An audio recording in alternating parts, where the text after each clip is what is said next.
Hello and welcome to the Waynesburg Effect, the only political show here on WCTV. Today our panelists will be diving into 3 different topics. We will start off with the legacy of George H.W. Bush, and we will discuss his life, presidency, and his recent funeral. We will then switch gears to debating if Nancy Pelosi will be elected as the Speaker of the House, as she has won her party's vote. Finally, we will start wrapping up with the discussion on the 2020 presidential election. Will President Trump be challenged for nomination? Who will be the Democratic nominee? I'm your host, Emily Bennett, joined on the desk by panelists Mike Capelli, Drew Rhea, and Jared Weicker. Relax, get comfortable, and enjoy some heated political debates here on the Waynesburg Effect. You don't know what's going to happen with the hurricane. You cannot predict its path. And he didn't clearly understand what his job was there to do. And that's sad because he's just a statistic now. Total lunacy. It's an alarming statistic. That ended up winning the National League to face the Red Sox in the World Series. But clearly he didn't understand the context of the speech. If you haven't heard me talk about this yet, I'm sorry. Come on, people now, smile on your brother, everybody get together, try to love one another right now. George H.W. Bush passed away recently. He lived longer than any former president. His legacy will continue forever. During his funeral, his son gave the eulogy, but of course, a conflict had to occur between President Trump and former President Clinton. Mike, what are your thoughts on this? Honestly, it was pretty childish. I think they should have been adults about it, and it really took the focus away from what they were there for, which was former President Bush. And I think his legacy is one to remember, honestly, because everyone always talks about his foreign policy success, like reuniting Germany, using force in Panama to restore democracy, but no one ever talks about his domestic policy. He did a lot here in the United States, not to mention the fact that every former vice president since 1977 was at his funeral, and the only one that wasn't there was George H.W. Bush, which was really sad. And I think that the whole thing between Trump and Clinton really drew the focus away from it. Yeah, Mike, I agree. I think that, when you went down the line, I believe he shook former President Obama's hand and then got a warm greeting from Michelle Obama. And then even former President Clinton smiled at him and at least sort of seemed to give a greeting. And then you got to the end of the line and Hillary Clinton was just staring forward. Mm-hmm. And I think, just to not even acknowledge him, I think for both sides is not good. At some point, these two will cross paths again when one is a former first lady and one's the current president. So I think that those two really need to find a way to at least be civil. That what happened wasn't civil. And like you said, it took away from what the focus should have been on. So, but yeah, former President Bush really had such an amazing legacy, and for the focus to be taken away from that was unfair. I really think it was just exaggerated by the media and overblown by people. I mean, Hillary Clinton and Donald Trump, of course they're not going to like each other. And I don't think they should act like they like each other because it just shows false unity. And sure, it's a little childish, you could say, that they don't acknowledge each other. But really, I don't see what the point is of falsely acting like they get along anyway. I don't think it's completely falsely acting. You can not like someone and still shake someone's hand. I'm not expecting them to hug or anything, but just shake the hand, kind of give a brief glance, a little bit of a smile. Like I said, they don't need to hug. They just need to at least kind of acknowledge that each other are there, and they are honoring a man whose legacy is amazing, and he was a great president, and he was a war hero, and he was a fighter pilot, and he has all that, and they were there to honor him, and that's when you need to put everything else aside and just focus on that. Yeah, and going back to his legacy, he passed more domestic legislation than any other American president, besides Lyndon B. Johnson, and Franklin Roosevelt as well. He promoted and signed into law more than a dozen major bills during one single term, which was amazing. I don't think any other president has ever done that. And in 1990, there was a 5-year budget energy deregulation, which promoted the Clean Air Act and the 1990 Farm Bill. So he did a lot within the United States that no one really ever talks about because of how much he did overseas and how much he promoted overseas, which, don't get me wrong, it was great. It was great for the world, but no one ever really remembers what he did here. Yeah, and I think that a lot of conservatives, when you look back on the presidency of George Bush Sr., they like to look at, and this is the term you always hear, read my lips, no new taxes. And unfortunately, that was ultimately his demise. But when you look at how much money he made with his foreign policy for the United States, it outweighs the money that, a lot of people criticize him for taking away from citizens with the increase in taxes. Now, don't get me wrong. I'm not a tax guy. I'm sure most of the people here know that I'm not a tax guy. But to attack someone and for him to ultimately lose the presidency over a slight increase in taxes, I think was unjust. And this was a man that a lot of people don't realize was criticized just as much as President Trump is now, and without egging on the media.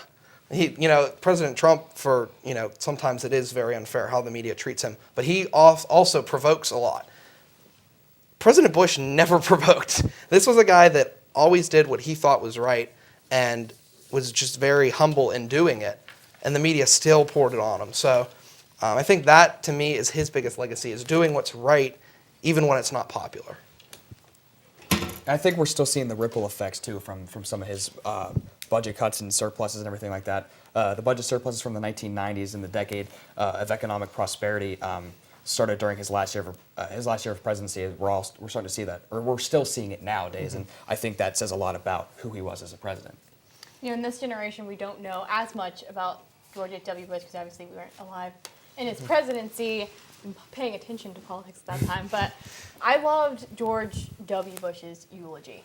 If you have not watched that, it's 12 minutes long, but it will fly by. I think everyone needs to watch that, just seeing him talk about his father and what a wonderful man he was, and how much George H.W. Bush just kind of, made George W. Bush a better president and really passed along a lot to him. And it showed what a great man he was too. And he was president, but he never lost sight of what was important to him, his family, and him loving his wife. And we love seeing Barbara Bush, him and Barbara Bush, like to the end of time. They just were always together and made such a great example of what a family should look like. The Bushes definitely did that, and I loved.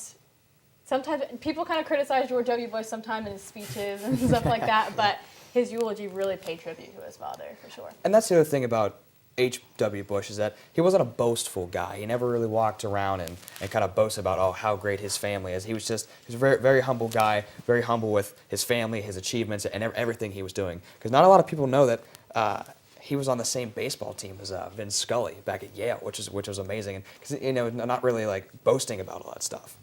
Oh, for sure. Even George W. Bush said in his eulogy, he didn't know for the longest time what he went through as a fighter pilot and being stranded in the ocean. All stuff. He just never talked about that. There's something. Some people would just be all over them, I survived this and I survived that, and he could have been very boastful about that, but he never was, and no one ever talked about that. Yeah, and I think you were spot on what you said about Barbara Bush too. One of the last things he said before he passed was, I'm ready to go see Barbara again. So I think that's just fitting to what their marriage was. So.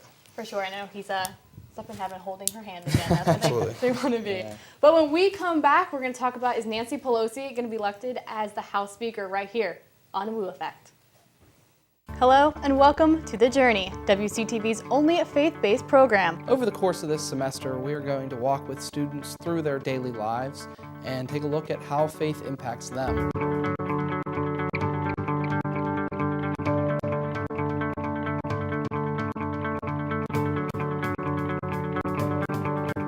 Please take a half hour, sit down, and relax with us as we go on a journey with students, staff, and residents of Waynesburg.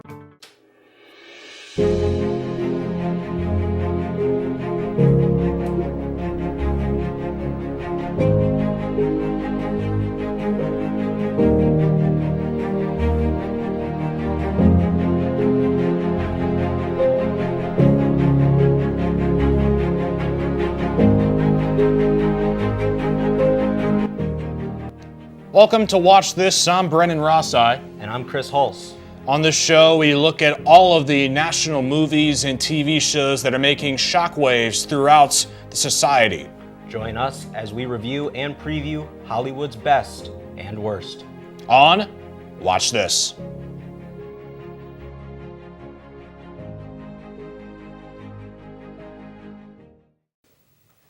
Nancy Pelosi has been elected as the Democrat Party's official nominee for Speaker of the House. However, this was only the first of 2 votes that she needs to win to be elected. Jared, do you think she's going to be elected? I do think she's going to be elected, but first let me start off with, she obviously has a background. She's been in Congress since 1987, and she was the Speaker from 2007 to 2011. But if 17 Democrats vote against her on the floor, she's not going to win it. And 16 Democrats have already spoken out against her, which are people like Tim Ryan of Ohio, Seth Moulton of Massachusetts, Linda Sanchez, California, and also some incoming elected people like Joe Cunningham, South Carolina, and Ben McAdams of Utah. But having said that, I do think she's going to win, and it's interesting why. President Trump recently tweeted on November 17th, "I can get Nancy Pelosi as many votes as she wants in order for her to be Speaker of the House. She deserves this victory. She's earned it. But there are those in her party who are trying to take it away. She will win." Now, the reason why I think she will win is because President Trump will stick to his word to this because he wants her as Speaker of the House. I know it sounds kind of strange, but really I think it would just be her playing right into his hand, just like Elizabeth Warren did with her whole DNA background. And he wants her in there because he knows how to attack. Yeah, Trump really sticks to his word all the time. I think she's going to win because she deserves to win, not because Trump's going to make her win. Back in 2017, only 4 people voted against her. I think it's been a long time coming, and she deserves this win. I'm actually with Jared here. I think that Trump wants her to win, like legitimately wants her to win. And, it's not because of her history prior to Trump's presidency. It's been recent where she has just really riled up Republicans. And like Jared said, a lot like Elizabeth Warren, the more Nancy Pelosi gets a platform in the next 2 years to speak out against Trump, I think the better it is for Trump. And, I agree with you that she's, as a leader in the past, she did some things that helped the Democratic Party. But as of right now, she's really not looking good. And I think that's why you've seen an increase of Democrats come out against her because, there's this younger movement in the Democratic Party that really wants to get that old leadership out. And because the old leadership really is what makes Trump look good. And it's almost like we'd rather say nothing than say something that's going to hurt us. I think that's the approach that the Democratic Party is trying to take. And President Trump's saying, whoa, Republicans, vote her in because it's better for her to say something that hurts them than for them to elect a young leader that's going to bring a fresher, newer idea of leadership to the party. Yeah, and the thing is, she's not really going to win without Republicans voting for her because, I mentioned before, there's already 16 out of 17 people that signed a letter petitioning, to vote against her. And really, she might be the most qualified, but that doesn't always mean the best because we've seen in the last couple of years, the longer you're in power, it could almost be something against you because people know how you are. And, we've seen Elizabeth Warren, Nancy Pelosi, and others, Chuck Schumer, say stuff that they really regretted afterwards because they say without really thinking about it. How does being the most qualified make you the least likely choice or the least favorite choice to win? Because in this scenario, she is. Like, there's people voting against her.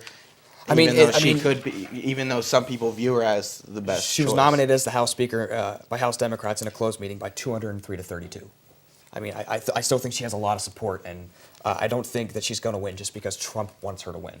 She has a lot of support, but also the 32, she's far from guaranteed that, she won the first vote, but she is far from guaranteed that second vote. The number of votes against her, it's only 32. That's still more than she can really afford to lose right now. And anti-Pelosi Democrats are kind of softening their opposition against her, but then other people are coming out really strong opposing her. So that's, I don't know, it's just something that you don't really know is going to happen, and she's not guaranteed that one. I think a lot of people think she is because she got that first vote it looks good on paper, but that's still too many votes against her. Yeah, and it's very important for the Democrats to get this right because looking ahead to 2020, while Donald Trump has done some things that has hurt his presidency, the economy's still up, and as long as the economy's up, his number one campaign hard hitter is going to be the economy. And if the economy stays up for the next 2 years and President Donald Trump hits the campaign trail again saying, I promised this economy and I delivered it, they're going to be really hard pressed to get him out of office. So they need a speaker in the House that they have won that's going to represent what the future of the Democratic Party is going to be, not the past. They need a younger voice if the Democratic Party wants to recover. If they want to play it safe and go with, as Michael said, the most experienced, probably the most qualified, then that's their choice. But honestly, it just doesn't look good for the Democratic Party if they nominate Nancy Pelosi. You brought something up, I kind of just want to clear up real quick. Donald Trump likes to brag about the economy a lot. Really and truly, he is reaping the benefits of the Obama presidency, and that's why the economy is so good right now. And it's not just because I think Obama was the greatest president. It's because it happens to every single president. The president after usually reaps the benefits, the long-term benefits of what the previous president did. And Jared, you were laughing at that, but it's definitely true. That's not true, because Trump literally did the big tax cut, and that's what spurred the economy. Obama likes to try to take credit for that, but really the economy was down for several years at the end of his term. He came in during a recession. In 2008, the state of the economy that he came in was abysmal, and he resurrected it. And now Trump is reaping all the long-term benefits of Obama's plan. He did not keep it. He did not keep the economy. He did not resurrect it. He kept it the same because he didn't want big companies getting more financial benefit. That's it. That was his whole platform, to help out the middle class, he said. The thing about the Obama economy was that it was such an exponential increase at the beginning of it that it was sort of like a slow increase leaving it, which I agree with you, gave Trump a little bit of momentum, but we saw when he was elected, it exponentially grew. After the tax cut, it exponentially grew. So you have to give credit to President Trump for that. Listen, I'll give him credit, but I just think he's still reaping some benefits from the Obama administration.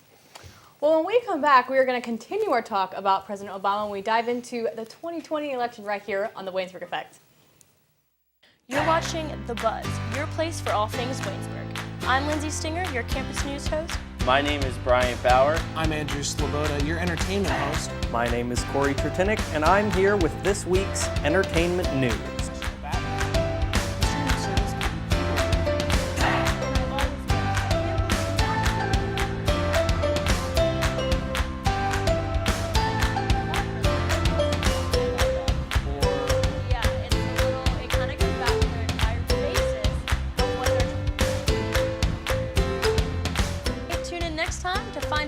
Buzzing on campus.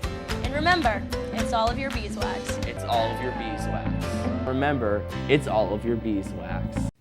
Welcome into another edition of Jagged Sports Weekly. The homecoming game against Carnegie Mellon. And finally, Hugh, we're starting to see this offense put together some drives and really... We kind of saw the offense just compile together and have a great showing. Chad Walker, 61 rushing yards and a touchdown. And the receivers, it just wasn't one main guy. It was Cole Booth, Joan. 25-23 and 25-18. But perhaps the biggest takeaway in that match, all of whom had season highs. They only had one block in the entirety of the match. We run our best race at regionals, we can make it to nationals. Continuously see him. We saw him a couple weeks ago. Game-clinching interception for the football team. It's hard to believe it's that time again, but it's time to start talking about the 2020 presidential election. Who will run for the Democrats? Could Trump be challenged for the Republican nomination? Drew, what are your thoughts on this?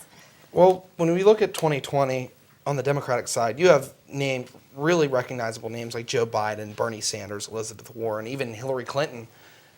But honestly, I think the biggest challengers to Donald Trump are going to be Dwayne "The Rock" Johnson and Mark Cuban. I mean, if you're a Democrat, how do you not go that way?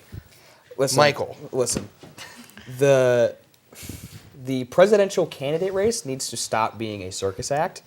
It started with Donald Trump, and it's starting to continue now with The Rock and Kanye West saying that they would throw their name out to run. I think we need to get back to serious political candidates that would be running. Having said that, I would throw my support to Mark Cuban if he ran. Absolutely, yeah. I think Mark Cuban, especially running as a Democrat, because he would be almost, down the middle road Democrat. Yeah. I think Mark Cuban would be a really good choice. Honestly, if you want my honest opinion, Hillary Clinton's going to find a way. Yeah. Honestly, like Hillary Clinton will find a way to run against Donald Trump again in 2020. I don't know how. Yeah, I don't know how, but she'll find a way.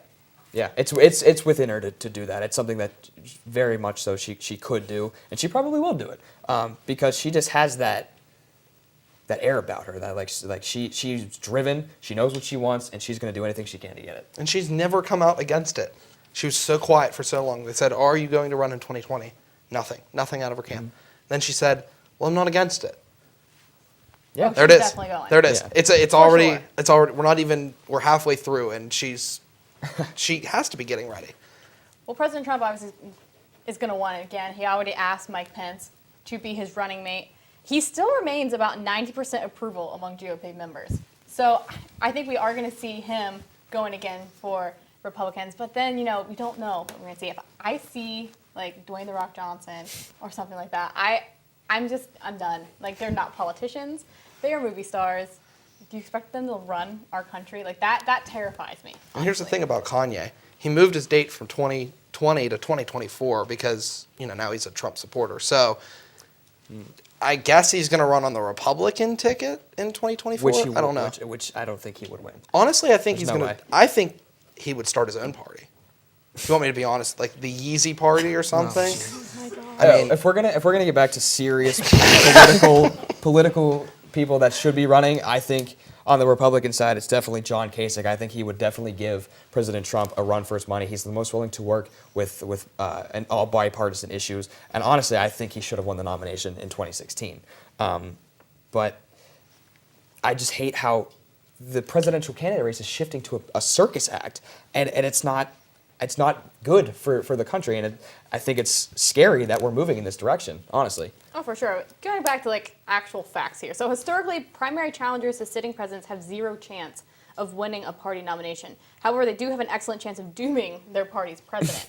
But think Ronald Reagan versus Gerald Ford in '76, Edward Kennedy versus Jimmy Carter in '80, stuff like that. So, I mean, these are getting back to the pure hard facts instead of talking about movie stars. But, we don't know what's going to happen. But I do think we're going to be seeing, Trump again with Pence. And I don't know. I don't know if people are tired of, Trump enough for that Democratic candidate, whoever it is, to take it. But obviously that's going to be what we're going to see in the future.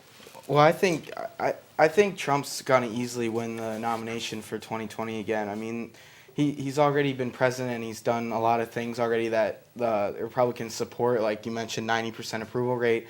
But as far as Democrats, I mean, I don't really see anybody. I mean, I'm not sure about Hillary Clinton, but I mean, Bernie Sanders, Beto O'Rourke, nobody really mentioned him, but there's been a lot of support because a lot of people have mentioned that he's similar to Obama, and also Joe Biden. But really the way I see it is there's three different people here. Joe Biden, he's more the establishment, he's been there, vice president, he's the veteran, but I'm not sure if a lot of people would support him. Beto O'Rourke, he's a new face. Democrats were saying we want change, we want new people.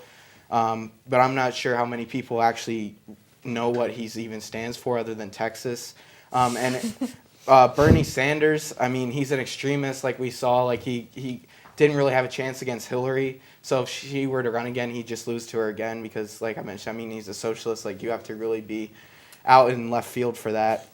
But I'm not sure. I mean, personally, I would see Trump winning in a landslide. It's really not even close. I think if the Democrats, most likely, I think the Democrats will actually go with Joe Biden. I think that's the upward trending ideology is that Joe Biden's going to run and most likely get the nomination. But it's just so unpredictable when you have 40 people that are probably going to run, seriously run. It's like you said, it's going to be just a madhouse for a little while there until they can narrow it down. Yeah, Hillary, I still think it's the dark horse. Elizabeth Warren could throw her hat in there.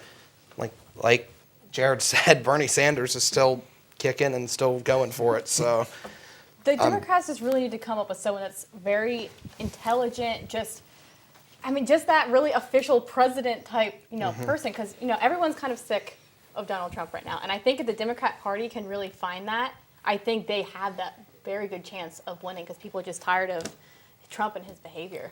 Legitimately, I think that person could be Joe Biden, honestly, because he's been in the White House before and he knows what he's doing. Yeah. So I think it's going to be Biden, and it should be Biden. For sure. Time will tell. But when we come back, we will have our personal final thoughts right here on the Waynesburg Effect.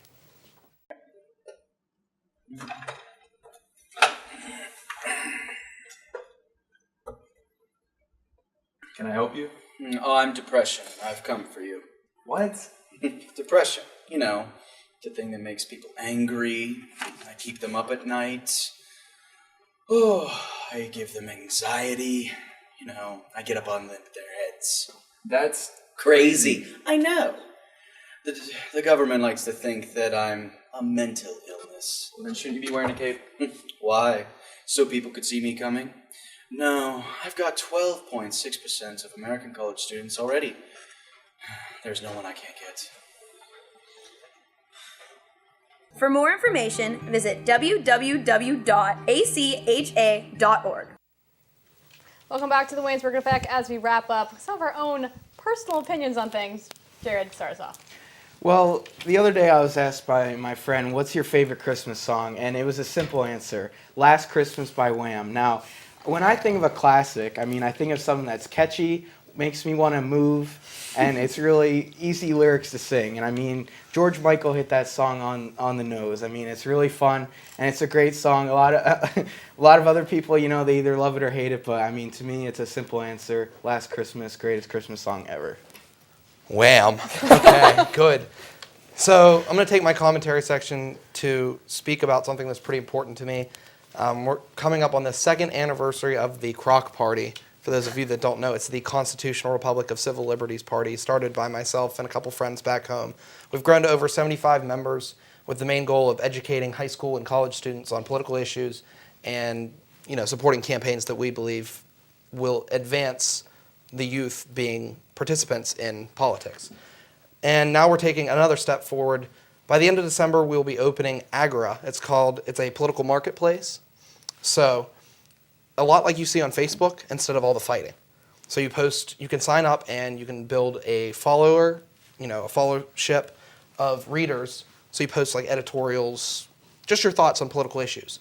And it works a lot like Reddit, so you can upvote posts, you can upvote comments, and I think it's just going to be a really good thing for college and high school students to start sharing their opinions and using facts to back up their thoughts on issues. So if you haven't checked it out yet, we're on Twitter and Instagram at Croc_party. We're also on Facebook. So check out the Croc Party. Well, I don't mean to shift away from politics again, but I want to go back to Christmas. I want to talk about donating to Toys for Tots. It's a great cause to donate to. It helps out kids all around the country. But there's one thing I kind of want to clear up. You should buy for quality and not quantity. Buy things that the kids are going to want to open on Christmas morning, because at the end of it all, you're making someone's day when they open that toy on Christmas morning. Well, we're going to stick with Christmas, but kind of go a little bit back to political. So, Baby It's Cold Outside, a very popular Christmas song, has been starting to be banned by some radio stations saying it's a date rape song and #MeToo. This is just ridiculous to me. It was written in a different era. Things mean different things. It was actually, she wanted to stay, people. It's not like she was being forced to stay. If we're going to ban that song, let's ban I Saw Mommy Kissing Santa Claus, because some say that's subjecting minors to soft-core porn. That's what some people say.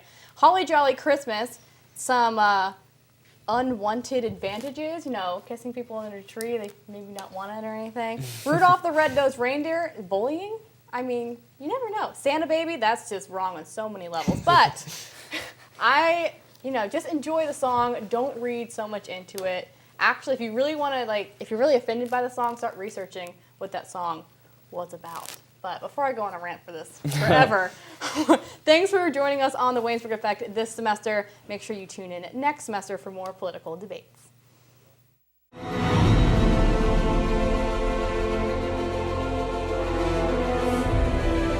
This has been a production of Waynesburg Community Television.